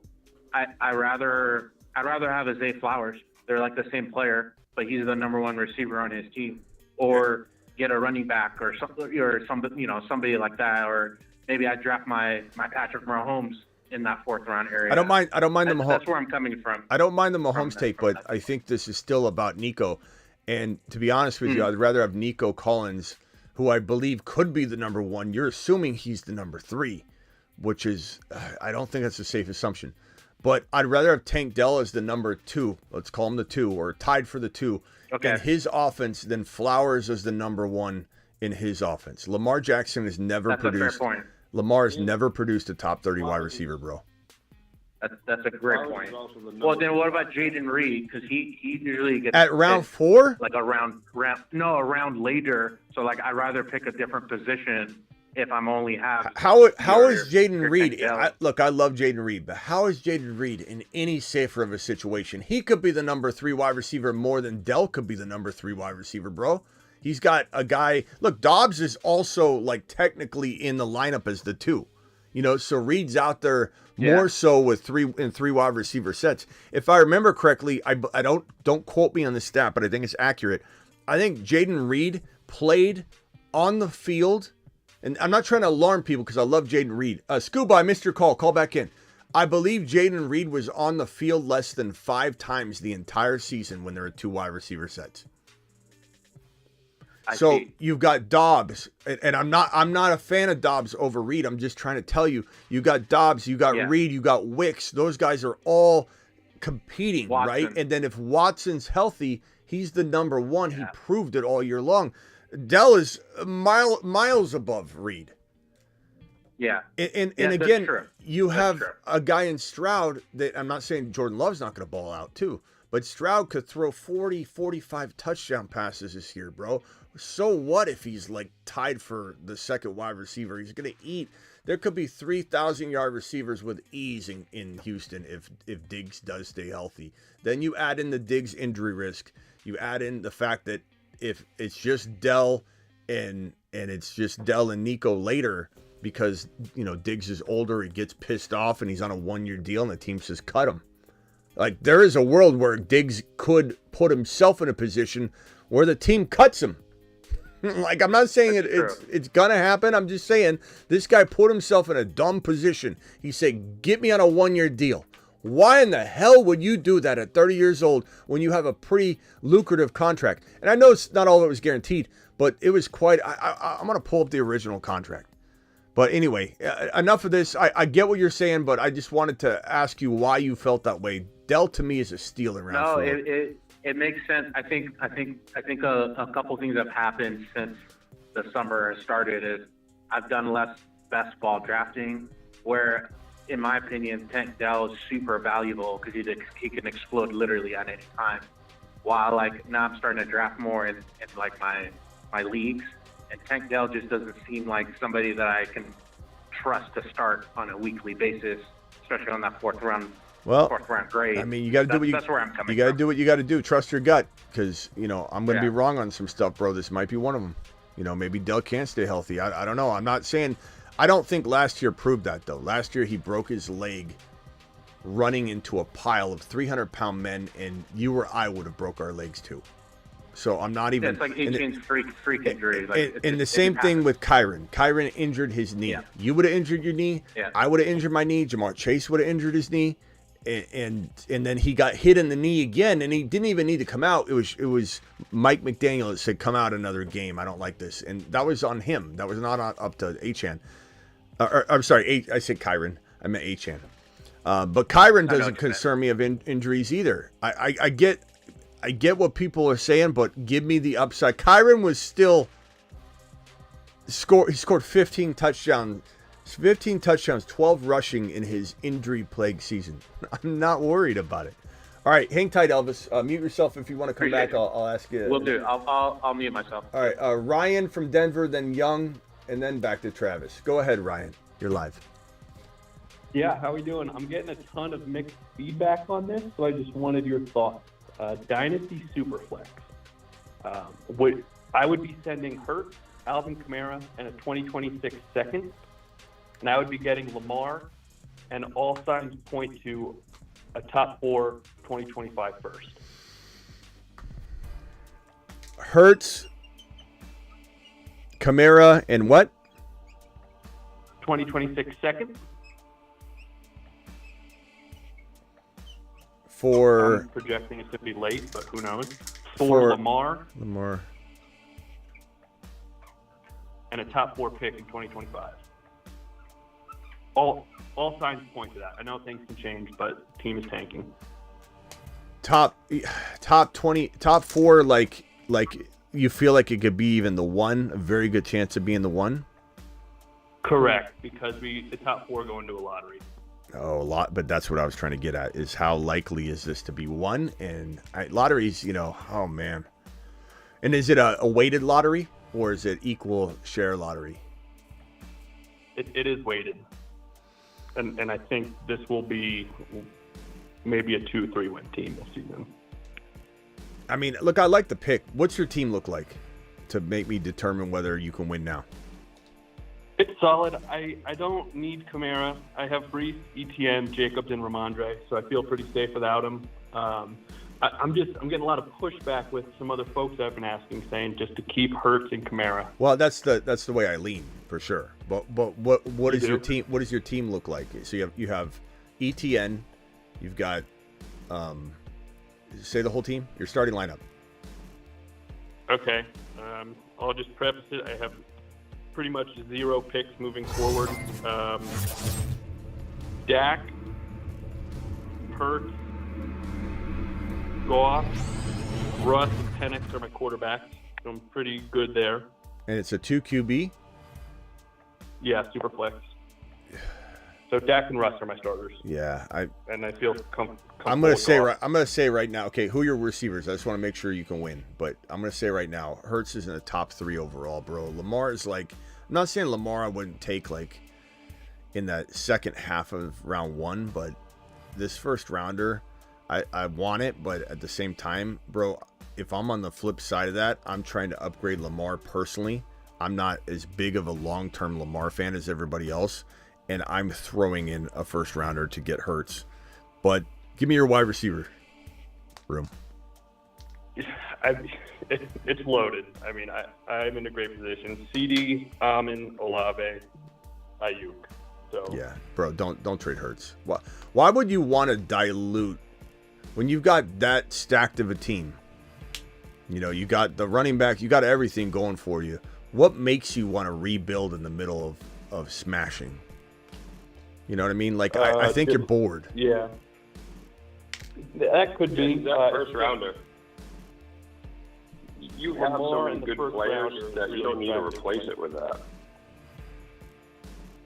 Okay. Yeah. I like that take, and I appreciate your time. Thanks, Smitty. Yeah. Enjoy the rest of your evening. Yeah, call anytime. I'm only telling you that way so you don't do it. Not that I'm mad at you or care. You know what I mean? Like, do what you feel is right. But yeah, no. To me, it's like I think you're bored. I think you're bored and you're just trying to trade. You know, I wouldn't do it. I think I agree with you there. All right, I appreciate it. All right, thanks. Later, bro. Appreciate you. Young, you're live. Yeah, what up, Smitty? How you doing? I'm good, bro. Yeah, I just want to say that Keon Coleman new video is fire, bro. Yeah, we definitely love playing it already. I don't know if Ray G's requested it yet. He's really taking his sweet time. I thought for sure he'd have the patience of a little kid with Christmas 6 months out, away. Like, look at some guy, is he here yet? Like, Ray G's just sitting back. Go ahead, Young. I feel like at this point, I wouldn't even be scared to like tell my friends about your community, because I'd be like, yeah, it's this guy Smitty. He's got Keon Coleman riding a goat from Mars to Saturn. Like, this guy knows what's up. You know what I mean? They may say like, sounds crazy. I don't think I'm going to watch this guy. Yeah, they'd be like, yeah, sure. Yeah, they'd be like, sure, buddy. Whatever you say, you know? Right, riding a goat. But can we press the button? Come on. Where's he at? Where's Ray G at? He's really milking this. He hit it. He did? Okay, here we go. Hold on. Hold on.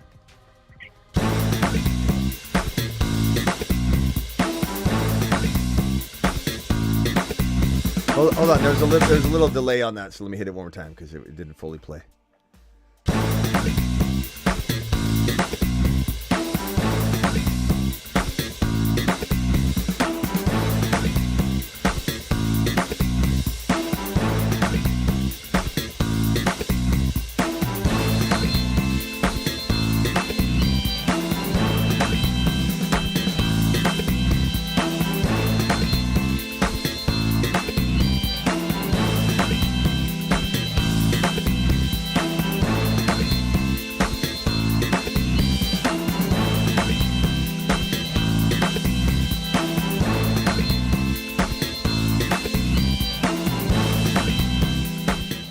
I may even add to it just a little bit. I want it to be like a minute and a half.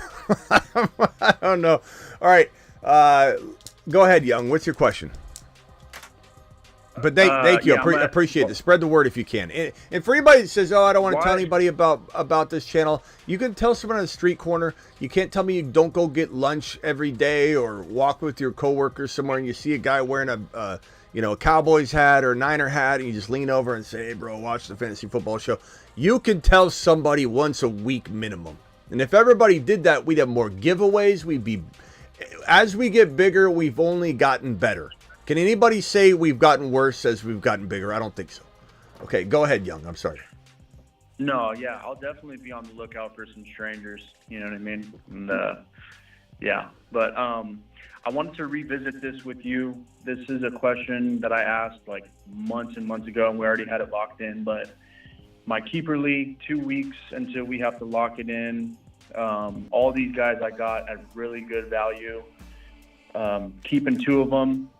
We decided a while back that it was Achane and Stroud who were going to keep amongst those two, Kincaid and Tank Dell.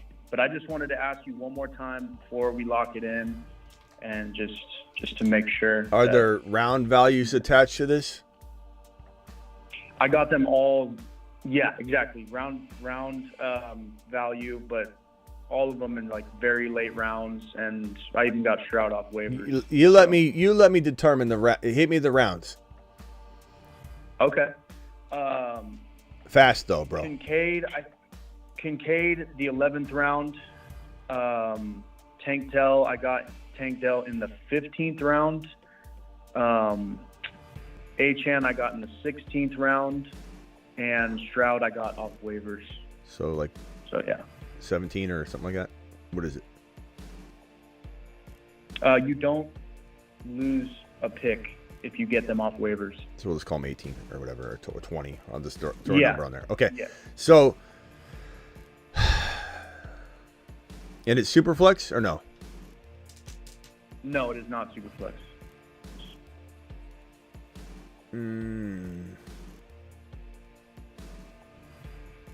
So Achane's a lock. I mean, that's a lock. I don't know. I must have struggled on this one. I don't really remember it too much, to be honest with you. But I must have struggled on this one because you can draft Stroud back a tiny bit easier than you can draft like Dell right now. So it makes me tempted to say, well, crap, I could just draft AR5 or Stroud and I'll be fine, and I get to keep Dell. But Stroud's amazing at 20. Damn, that's a tough one. Travis, what do you think on this one? So it's Achane, Stroud, and who were the other two? Achane, Stroud, Kincaid, and Dell, and they're all after Brown. So Kincaid's 11, Dell's 15, Achane 16, Stroud's like 20 plus, let's say.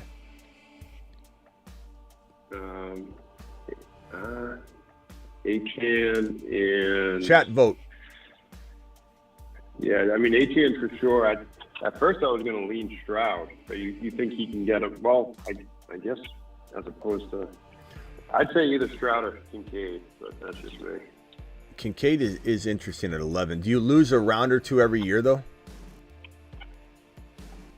I lose a round, whatever round I drafted them in, I lose that pick this year. Yeah, but what about the next year? Does it go down a round or two every year? No. Okay. No, well, Kincaid's pretty damn good, man. At 11. Yeah. To get that type of tight end. Are you gonna be able to draft Josh? There, yeah. Is it tight end? Is it tight end premium? No. Okay. Yeah, I may have said Stroud earlier. I don't know if I thought it was Superflex or something, but I would have said, I could have swore I would have struggled on this one, but I would say Kincaid and Achane at the end of the day. I'm going to agree with Travis on this one. The fact that you don't lose, I was thinking you were going to lose 2 rounds each year, like that's how most keeper leagues work. So this would become a 9, then it'd become a 7. So you'd have less time, but the fact that this is 11 every year, that's damn good, bro. Is there like a minimum of like 2 or 3 years though? 3 years. I knew there's going to be I'm not saying that necessarily changes it for me, but Kincaid's going to get better as you go, and to just have to let him go again, that sucks. I don't know, maybe that's why I said Dell. You can't go wrong. Oh, I said Stroud. That might be why I said Stroud. You can't go wrong. I would say take the gamble and throw Stroud back to get AR5 Stroud or one of the quarterbacks. I mean, unless you think that quarterbacks are going to get swept up and you're going to get nobody, but I'd take the gamble on Stroud. Go get an AR5.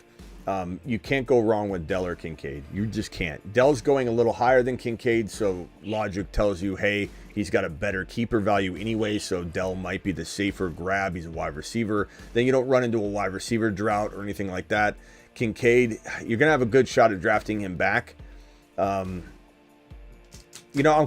changing my mind. Because of that, I'm going Dell and Achane. I just think you're gonna have a better chance getting Kincaid. You're gonna have a better chance of getting Stroud. You could probably get them both in some cases. Dell's going to go a little early off the board, and I don't think it's overvalued. I think there's a reason why he's going off the board. Sometimes, like, you could say, oh, what player is going to go off the board quicker? Well, I don't like that player, so it doesn't really matter. But in this case, I agree with it. So I'm going to go Dell, and I'm going to go Achane, final answer, and then I try and draft these guys back or better players. All right. But, I mean, Okay, not that Travis or anybody's wrong that said Kincaid. I like Kincaid a lot, but I also think he's just going to be easier to grab. All right. Hey, I appreciate you. I'm going to let you bounce, bro, because I gotta run here, so appreciate you. Later, Young. Sounds good. All right, thanks, guys. Yeah, Scuba Steve, real quickly, bro, what can I do for you? Hey, Smitty, I wanted to talk to you about had a few questions. I'll just be quick. I know last year you were on Kenneth Walker and making sure you're cuffing him with Charbonnet. Do you still feel that way headed into this year? Do you still like Kenneth Walker, or do you have to see now because they have a new coaching staff? Are you not sure? Do you want to dive into him, or you just rather take somebody else? It depends. Like, if we're talking about like the 4th round or something, this is not a territory I want to take him. 5th round, probably not. I would say probably my safe space is like in that 6, 7, 8 territory. And Kenneth Walker could be fantastic there. Plus, you can cuff him. You don't need to cuff him, but he is one of the better cuffs, I'd say, in fantasy to a degree. I think when we're talking about like, the top 10 guys, and I can move them up on this. I can move them up above Zach Moss and Chase Brown potentially. I think we all, as of like the last couple of days, starting to see Chase Brown take the starter reps or more of the starter reps. So that cuffing situation is kind of dropping for me, even though I like Zach Moss and what he did in Indy. And I just think that Chase Brown is just more valuable. So, and I probably move Charbonnet and Walker up. These move and are fluid for me a lot. I change my ranking quite a bit with these guys, but I think this is maybe how I feel right now. I just moved Charbonnet up a bit. I think it's an important cuff. I think Charbonnet is so good, and keep in mind, like, we're like a little bit removed from Charbonnet not doing what we wanted him to do, and keep in mind that same thing happened with Bigsby, and I don't know how we all feel about Bigsby, but Bigsby didn't do much, and Kyron also didn't do much, but Kyron came in and exploded. So it's important to not write off Charbonnet and act like he doesn't have the upside and appeal that he once had, because he just wasn't really called upon. I think the cuff situation is very, very good. The only thing I would say is that in that 6-7 territory, a lot of good players are there. Zamir White, Benson Connor is better than Charbonnet Walker to some degree. It's safer, but Walker was a top 5 running back for the first month of football. Like, he was really good. So if Ryan Grubb uses him appropriately, Walker could go back to the moon. And I love his value. So I'm not an anti-Walker guy this year. I'm just taking advantage of his ADP, and I'm mixing it around because there's such a loaded 6-7 round territory. I was getting not an argument, but somebody in my comments was like, Smitty, the dead zone is real. Like, I get you have an opinion or whatever, but like, it's just weird when people come into a video and they start trying to tell me that my entire video is wrong.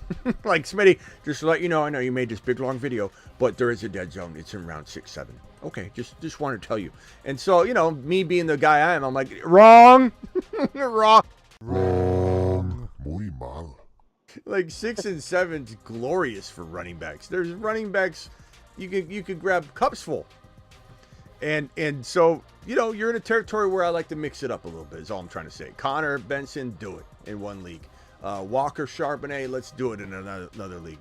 Zamir White, Brooks a little later. Let's try that. There's so many good running backs in 6-7. It's just, it's plentiful, bro. So try it out. All right, Scuba. Anything else, real quick? Call back. Just one thing. So I know that Zeke Elliott, he's on the Cowboys, but I wanted to ask you about the backup, Rico. Are you interested in him? Because I know Tony Pollard last year, he definitely sucked, but that Rico, when he came in, and they needed him to come in there, he looked pretty good, and he did get some touchdowns. Well, for what it was worth, I mean, whenever they actually tried to give him a chance, I mean, he did steal a lot of touchdowns off 4 yards to carry. Off of Pollard. I was just wondering if you think, like, just to go after him as like a bench guy. I mean, 'cause I don't know how the offense is going to look, but usually the Cowboy offense running backs, they usually do somewhat decent. So I just want to know if this guy's worth the fly. I'm not a fan. I'm not a fan. While he did have four. Yeah, well, real quickly, let me just answer him, and then I'll send it over to Travis on get his take too. Yeah, of course. But I mean, 361 yards, bro. I get he did have 2 receiving touchdowns as well. So like you couple that all together, 4 touchdowns. So it's not a small amount of touchdowns, but it's not him stealing away all the. He's okay. 361 yards. He brings 361 yards to the table, and Zeke Elliott is the anointed starter, and he's given the job. They're giving him the job. Not to mention, the only thing Zeke did well last year was receive the ball. So the receiving work is going to Zeke for as long as he stays healthy. But Dowdle didn't have he ran for 4.1 yards per carry. He's also not a rookie or anything coming off of last year. He's been in the league. This is his 4th year. So time to shine is over, and I doubt he'll do anything, bro. I'm not a big fan of Rico Dowdle. I know everybody wants the Cowboys offense to be good, or the running game to be good, but I mean, it just I think that there's like a Khalil Herbert trade to the Dallas Cowboys mid-season type of thing that goes on here. I just can't see this running stable working for this year. And if it does, maybe Zeke does okay for a string, and then he starts to get tired and he gets injured, and Dowdle goes in. He's kind of a pedestrian, which I think he fully will be once he's given the job. Once he's got the job, I just don't see him doing it. And then I think they try and bring somebody else in. But that's my take on it. I understand that people like Dowdle. I don't know why. I really don't know why. I didn't see anything that he did to impress me. And, 4 touchdowns, I think, is what people like, but it's still 300 rushing yards to his name. Go ahead, Travis. Right. Well, No, let's Scuba finish up. I think he had something else. No, the only other thing I was just going to say is the only reason why I was just asking because I mean, Zeke Elliott looks like he's on the tail end of his career. I mean, I don't know if they want to give Deuce a shot or if he's just some guy that they want on a special teams. So, I mean, I don't really know who would be the next man up. That's just like my only thing. But that doesn't mean it's going to be successful, though. Just because there may be an opening, you got to draft your team around maybe Dowdle gets in there. You got to draft a backup running back, or you just go after a guy you know is going to. Like, if you're going to draft a backup running back, bro, this is the year to draft Benson. This is the year to draft Tajay Spears. This is the year to draft Zach Charbonnet. This is, like you brought up before, this is the year to go get a Vidal. This is the year to draft Marshawn Lloyd. Like, these guys are backups, and they've got nothing but upside in front of them, potentially. Jaylen Warren. I mean, Jaylen Warren might be a starter. Rico Dowdle. Why screw around Rico Dowdle? You don't have to do any of that. You just go after a bunch of players that are getting taken very, very late, and there's just no reason to go anywhere near Dowdle in your lineup. You just don't have to. There's too many other players, bro. Jerome Ford is going at running back 40. Running back 40. What is going on with the world? He's a starter. He's going running back 40. It's unreal. Do what you want, Scuba. I don't necessarily disapprove of you. I just disapprove of Rico Dowdle being in your game plan. That's all I'm saying. And maybe I'm wrong. Maybe I eat my words on this one, and I'm fine with that. I'm playing the odds game on this one. The odds game of that a 4th-year player that did nothing last year, in my opinion, to impress me, is not going to grab a spot away like Jonathan Brooks or Benson or Vidal or any of those guys. He's not grabbing that spot away from those guys on my roster anyway. Go ahead, Travis. Say your piece real quick, and then I got to get out of here, guys. Yeah, and it doesn't even just relate to Dowdle, but like I think for some reason, whether it's from other shows or just certain weeks a player might do well. Narratives get formed around a lot of players that shouldn't be formed around them. And I think one of those players is Dowdle, where for some reason there's a little community that thinks Dowdle is this great backup. And, even when he got his carries, he got a touchdown the 2 games he got more than 10 carries, but there was really nothing. Pollard wasn't doing well, and they weren't turning to him to give him carries last year very often. So right there is part of your answer, that even then, with how much Pollard was struggling, he wasn't doing a lot. Whereas you saw, like, the year before with Zeke, as Zeke was slowing down a little, Pollard was, biting into his carries and getting more work. And so just keep an eye on those narratives. They're not always true. Mike, you got 30 seconds, and I'm hitting the end call on the phone line. I'm sorry, guys. I'm going to create a button. I already told Ron Navy, because I was like, Ron, I'm gonna start hanging up on you now, and it's no offense to anybody, but when I have a hard stop, I'm just gonna hit it. It's gonna go, the phone line's disconnecting. I'm sorry, Mike. You got 30 seconds, and then I'm hitting the end button. Thank you, Travis. Thank you, Scuba. Yeah. Go ahead, Mike. 30 seconds, bro. Later, Later, bro. I wanted to know how I did on this trade. I traded away Justin Jefferson, David Montgomery, Keenan Allen for Garrett Wilson, Bijan, and hold on, bro. What say? JJ what? JJ, David Montgomery, Jonathan Brooks, Keenan Allen.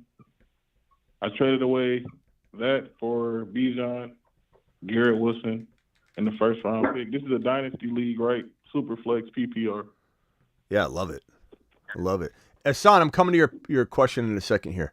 I love it, bro. Love it. Bijan, Garrett Wilson. I mean, think about it, bro. Bijan's higher ranked than JJ in Dynasty. Garrett Wilson's higher ranked than any of these guys. This mess you got here, you just give away. You just put everybody in a nice little basket and sent it to this guy and tried to screw him over. Way to go. Yeah, because I got Jahmyr Gibbs and I got way to end a friendship. Watson. Way to end a friendship. Is it worth it? Was it worth it? Was it worth ending the friendship over this? It was worth it. Appreciate you, Smitty. That's what's up. All right, later, bro. All right, Hassan, appreciate you. Mark Cleveland in the building. What running back for Puka? Let me answer you after I answer Hassan, because he's been waiting. $5 holler. Hassan, you ready? Let's roll, Hassan. I'm sorry about the wait, and I've got Aldi. Aldi, you here? I'm sorry about the wait on these two. I've been very good about answering Super Chats immediately, and I got tied up in the phone line. I'm going to start interrupting everybody. I'm going to start doing the whole alert. Stand down order in effect. Stand down Super Chat. I'm sorry. I'm cutting people off, okay? I'm sorry, Hassan. How's this smash of a draft? QB, Dak, Kirk, Aiyuk, Dell, Coleman, Godwin, Laporta, Gibbs, Kyron, Corum, Kamara, Swift, Benson. I like it. It's really, really good. That's a really good team. I like it a lot. I'd be curious what you could have got for Swift, because I'm not a Swift fan. But other than that, I like it a lot. I think it's a really good draft. Dak was super impressive last year. Very good team. Coleman to the moon. I like it, bro. It's a really, really good team. Hassan, I'm sorry about the wait on that. That's a really good team. Pause, uncut gems to tune in. Dynasty, Keon, or BTJ. Aldi, you still here? I mean, Keon Coleman for me. I mean, I like BTJ, but do you see a BTJ video? You know what I mean? I like BTJ. He's maybe the number one wide receiver in his situation, and his quarterback's a lot lesser. His offense is a lot lesser. Keon Coleman's the number one for sure in his offense, and he's got an electric offense with 58% of the target share vacated from last year, which is second in the NFL. You know what I'm saying? So the situation's better. The quarterback's better. The offense is better. And dare I say, Keon Coleman is just better than BTJ. He is. He is. I didn't think that was going to be the case early on in the process, but the guy's maturing and blossoming, and he's going to blossom into a monster. So thank you, Aldi, for the super chat, but a very, very, very easy call for me. Coleman to the mother freaking moon. Hassan, appreciate you waiting. I'm sorry, Hassan. Hassan, are you still here or not? Thank you, Aldi. Are you still here? I hope you both are here. I appreciate you. Thank you to all my super chats. If anybody drops it on the way out the door, I'll come back real quick and answer it. James, Calvin Krim, Superfish, Terry, Ray G, Chubbs, Jonathan Coble, Elgin, Coble, Falcon, Coble, Aldi, and Hassan. Appreciate all your super chats. And did we have any gifted memberships today? I don't know if we did. Yeah, we did. New Age dropped 10. New Age, you here? I'm so sorry, bro. Hector was gifted a membership from New Age. New Age gifted 10 gifted memberships, and I didn't see it. Take a lap for me. And those are so helpful because they create community and all that. So I'm sorry I didn't see that. I'll pay better attention. Thank you so much, New Age. I hope New Age is here. Aldi's here. Thank God Aldi's here. I don't know if Hassan's still here. And where the hell is New Age? New Age, I appreciate you, man. I salute you. Thank you all. Celebratory messages. Do we have any? We do not. So we are out of here. I'll see you all later.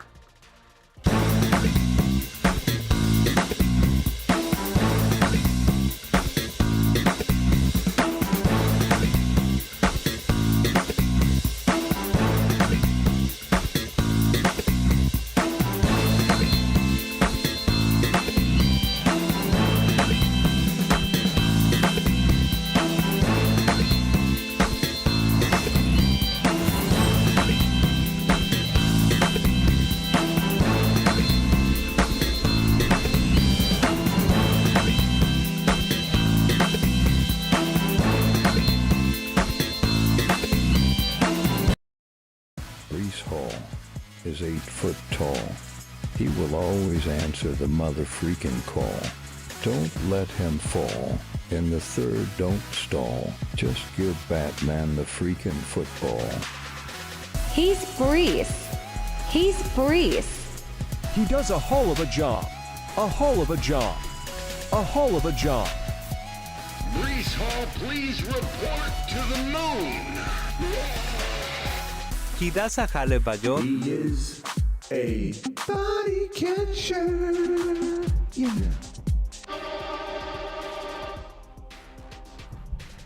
Appreciate you all. Thank you, DeBolt, for that $5 super chat. Hassan, I answer your question, pal. I hope you're still here. See you all later. Might be back tonight. Might not be. I'm not sure. If I don't, I'll be on Patreon. Go to patreon.com/the Fantasy Football Show to join, and we'll drop some sort of well, actually we have that draft still, I think. Let me see if I have the link. We might still need a couple people in this draft. Oh no, we don't. How about I drop a private draft right now? $3 private draft, slow draft. Here's a link. It's better than mock drafting. Let me copy it. Here it is. Join this private slow draft right now. Just in case I don't come back tonight, join me in a private league right now. There it is. New Age, appreciate you. No problem, New Age. I appreciate you, bro. Thank you. Hassan to the moon. Thank you, Terry Roberts. Terry Roberts to the moon.